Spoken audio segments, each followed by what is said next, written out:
The voice on the phone was Mia's, his daughter's, down to the exact catch she got in her throat when she cried. "Dad, please, I need you, don't call the police, don't hang up." Daniel didn't hang up, he never does anymore. Daniel Ferris worked nights, charge nurse in the ER at Ristwell Regional, the kind of job where the phone stayed on the counter face up even during codes. Because Mia was 3 hours away at state and he'd promised her mother at the very end, 4 years ago now, that he would always pick up, no matter the hour, no matter what he was in the middle of. It was a promise he'd made in a hospice room not unlike the ones down the hall from his own nurse's station, and he'd kept it so literally that his coworkers had stopped teasing him about it years ago. Mia was 20 now, a sophomore, pre-nursing herself, which still made him laugh a little every time he thought about it. She used to faint at the sight of her own scraped knees as a kid, and now she wanted his job, his hours, his whole unglamorous life spent on his feet at 3 a.m. They talked most nights, usually voice memos instead of calls, 3 or 4 a day passed back and forth like notes in class. Because texting felt too thin for either of them after her mother died and calling felt too formal, like an appointment you had to schedule grief around. A voice memo was the in-between, a real voice sent whenever you got around to it, no pressure to answer right away, no dead air to fill. He had 400 and some saved on his phone, going back 2 years, and he'd never deleted a single one, not even the 90-second ones where she just narrated her cafeteria's terrible pasta or complained about her chemistry lab partner's handwriting. He knew the particular rhythm of her voice the way he knew the layout of his own ER in the dark. The small upward lift she put on the end of a sentence when she wasn't sure if she was boring him. The half-second pause before any sentence that started with "Dad." So, none of it something he'd ever had to think about consciously until the night it was used against him. It was 2:41 a.m. on a Tuesday, the ER quiet for once between codes, when her name lit up the screen, not a memo, an actual call, which she almost never did this late.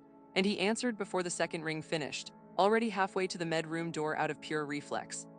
She was crying before she got a full sentence out.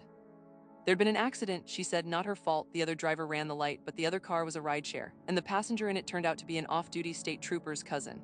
And now there was talk of charges of her being arrested tonight, right there on the shoulder of Route 9 with the flares still burning behind her, unless. And here a man's voice cut smoothly in over hers, calm, unhurried, procedural, introducing himself as a county diversion liaison. Explaining that the other driver's family was willing to accept restitution in lieu of pressing charges, $8,400, wired within the hour, before anyone got booked, and it went on her record permanently. A record that would follow her straight out of the nursing program she'd worked 3 years of scholarship applications to get into. Daniel handed his patients off to Priya mid-sentence, didn't stop to explain more than family emergency, badge still clipped to his scrubs, phone pinned between ear and shoulder as he took the stairwell two at a time instead of waiting on the elevator, his own pulse loud enough in his ears to compete with hers. Mia's voice kept breaking through under the man's, small and scared, saying his name, saying she was sorry, saying please don't be mad at me.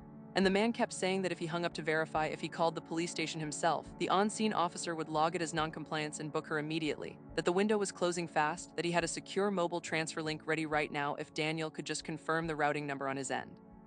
In the parking garage, engine not even on yet, hands cold despite the July heat, he pulled up his banking app with a thumb that wouldn't hold still. The $8,400 sitting in the account he'd built for her tuition, one deposit at a time since she was 6 years old, back when her mother was the one who remembered to make the deposits. He watched himself type the number in like it was someone else's hand doing it, someone calmer than him.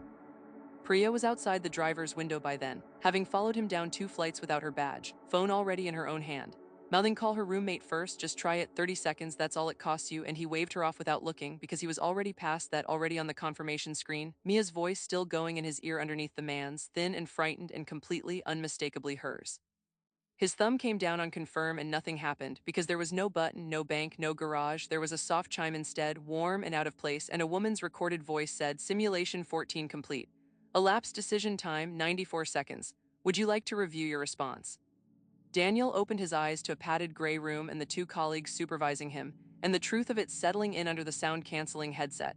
He was at an after-call resilience center, in his 14th paid session, replaying the worst 90 minutes of his life for a fee his insurance mostly covered, and a program he'd found through a support group for people exactly like him.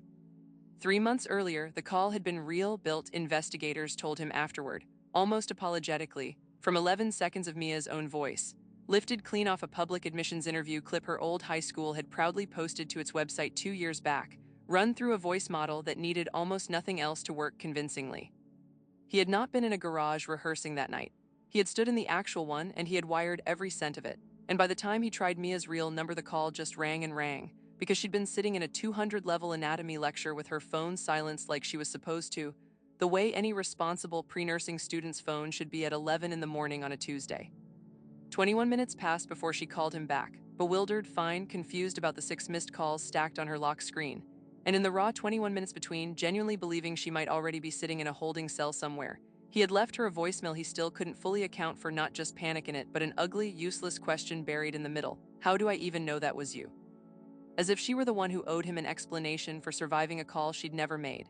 She'd heard it eventually, all the way through twice, before she ever called their landline that afternoon to ask if he was okay. She'd needed him to be relieved she was safe, and instead the first thing she got from her father after the worst morning of her semester was proof that he wasn't sure his own daughter's voice was real when it mattered most. He took the headset off. The technician, a kind, tired woman named Farah who ran 3 of these sessions a night now and had long since stopped being surprised by any of it, asked if he wanted to log a 15th pass, said his decision time had come down 11 seconds since last week, that the model liked to see the trend keep moving in the right direction. He told her no, not tonight, signed the log sheet, and drove home with the windows down in air that had finally cooled off past midnight. The house was dark the way it always was now, 1 car in a driveway built for 2. His phone was still sitting in the cup holder when he pulled in, and it lit up once on its own with a voicemail icon and Mia's name under it. A real one this time, sent that afternoon while he was asleep. Nothing wrong in it at all, just her voice asking if he wanted to drive up Sunday. She'd found a diner near campus with pasta that didn't taste like a punishment for once. He sat in the driveway a long time with the engine off, phone warm in his palm, before he finally pressed play. He let it run 4 seconds, long enough to hear her say, "Hey Dad, it's me." And then he stopped it there and saved it unfinished, the way he'd started saving most things now, because he still hadn't found a way to listen to the rest of a voicemail from her without some small, exhausted part of him checking the sound against a memory of 94 seconds that had never actually happened to her at all. Aftercall had taught him exactly what to do the 15th time someone tried to steal his daughter's voice. It had never once taught him how to trust it again. On the one ordinary day, it was really only her.